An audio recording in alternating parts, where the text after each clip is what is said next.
Greetings, friends, and shalom again. Welcome to part 2 in Why This Website, TorahTruthSeekers.org. In part 1, we had finished off where I was defining the word sect and how it's synonymous with the word cult, and how the Apostle Paul, his Hebrew name Shaul, was accused of being a ringleader of a cult, or a cult leader as well.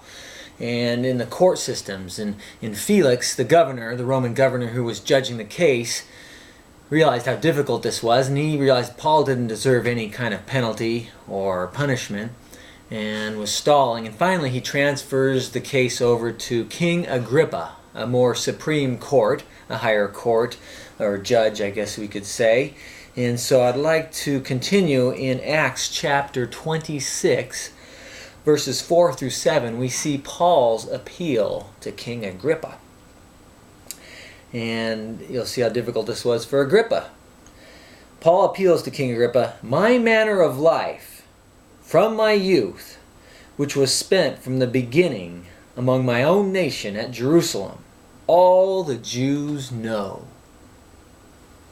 They knew me from the first, if they were willing to testify, that according to the strictest sect," or we could also say cult, "of our religion I lived a Pharisee."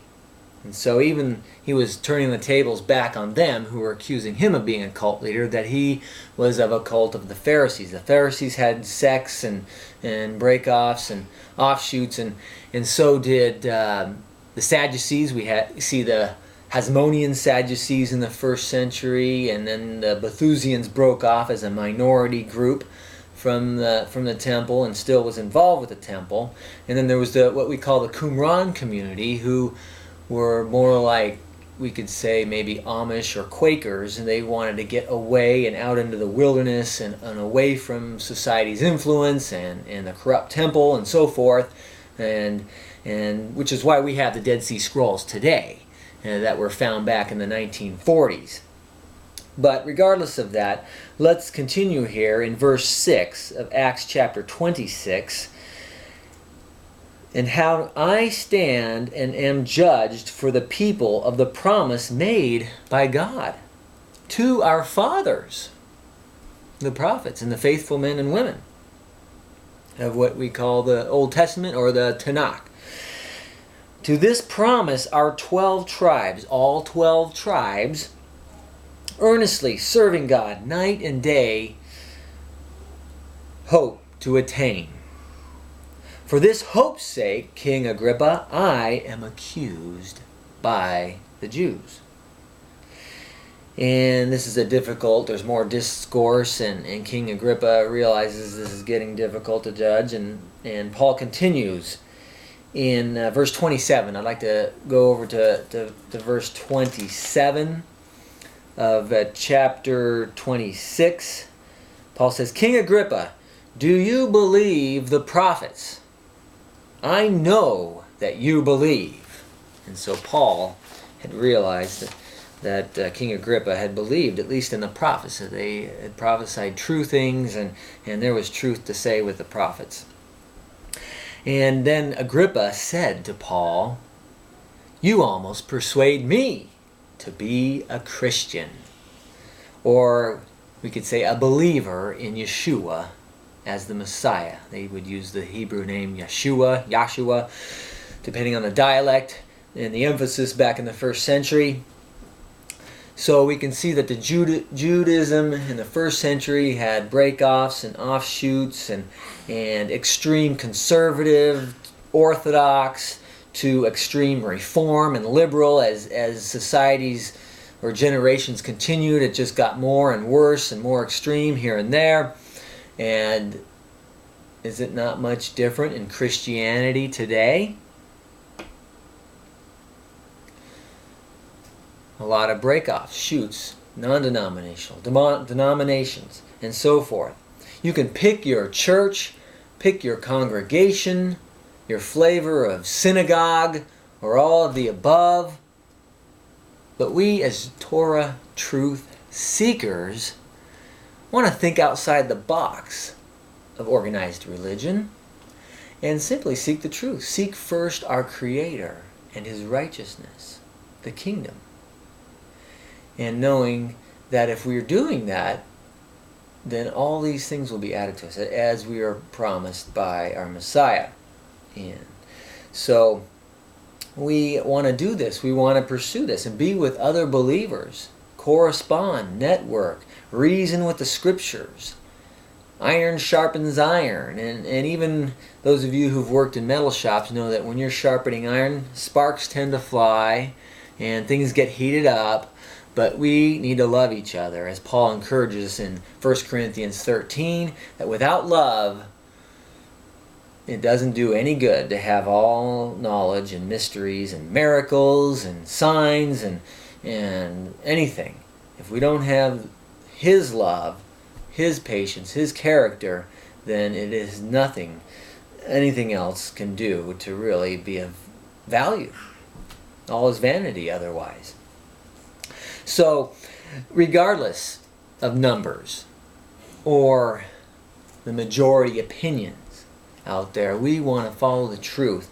And Paul even encourages us in this regard in 1 Corinthians chapter 10 in verses 11 and 12. I'll turn over there. In 1 Corinthians chapter 10 verses 11 and 12, after discussing ancient Israel and some of the bad examples they had set and disobedience and punishment and so forth, I'll pick up in verse 11. It says, "Now all these things happened to them as examples," to them referring to ancient Israel, "and they were written for our admonition, upon whom the ends of the ages have come upon." In other words, these writings, these stories of ancient Israel apply more to us in the end times than all the generations and centuries before. Of course, they apply to each generation, each century, but even more so as we get closer to the end. So what can we learn from these stories? Did the majority of Israelites obey God, were faithful? And we can read about them in Hebrews 11 in the resurrection chapter of these Old Testament believers and faithful ones. Quite the opposite. In fact, Noah, going back before Israel, Hebrews, Noah, Abraham, and then we have Joshua and Caleb, the only two in their generation that went into the promised land. And we can look at many other examples. And Joshua even said, "As for me and my house, we will serve our Creator, Yahovah, Yahweh," however you want to say His name, as long as you know His character and who He is, the best of your knowledge and understanding. We are all seeking in that regard. We want to do that. Be as Joshua was. As Jeremiah, difficult ministry. He was rejected by most of God's people, persecuted. Way more than many of us have ever had to deal with. Ezekiel and Isaiah. Now Isaiah even being martyred. Daniel and his three friends who God protected from martyrdom. And even Elijah. Elijah thought he was alone. Do you ever feel like you're alone in this faith, in this walk with your Creator? Why isn't everybody getting it? Well, let's look to these examples. Our Creator told Elijah, "You're not the only one. There's 7,000 others out there who have not bowed to Baal or gotten involved with these pagan practices, of idolatrous practices, and blended it in with their beliefs and their practices in worship." So there are many others, more than 7,000 I believe today, and that's why we want to network with more. We want to get to know others, especially those who are more local to us, as God calls. And if He can use us to wake up more, as we're told in Daniel chapter 12, those who turn many to righteousness will shine. Their faces will shine like the sun, like the brightness of the firmament. And let me just turn to there.